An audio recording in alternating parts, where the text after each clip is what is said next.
อเมริกาและจีนประกาศยกเลิกภาษีสินค้าทั้ง2ฝ่ายเป็นเวลา90มื้อเริ่มวันที่14พฤษภาคม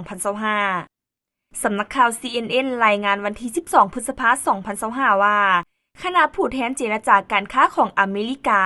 และคณะผู้แทนเจรจาการค้าของจีนแถลงการร่วมกันโดยได้ประกาศยกเลิกภาษีสินค้าของกันและกันออกไปเป็นเวลา90มื้อ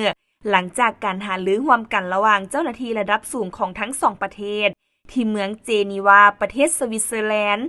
ตามการแถลงระบุว่าภายในวันที่14พฤษภาคม2025สหรัฐอเมริกาจะลดภาษีนำเข้าสินค้าจากจีนชั่วคราวจาก 145% เหลือ 30%พร้อมเดียวกันจีนก็จะลดภาษีนำเข้าสินค้าจากสหรัฐอเมริกาจาก 125% เหลือ 10% เช่นเดียวกัน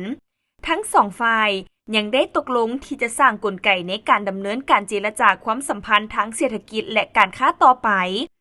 หลังจากการเจรจาการค้าของทั้ง2ประเทศส่งผลให้ตลาดหุ้นทั่วโลกปรับตัวขึ้นอย่างเห็นได้ชัดค่าเงินหยวนของจีนแข็งค่าขึ้นในรอบ6เดือนและราคาน้ำมันดิบแบรนท์ซึ่งเป็นราคาอ้างอิงน้ำมันโลกก็ปรับตัวสูงขึ้น 2.8%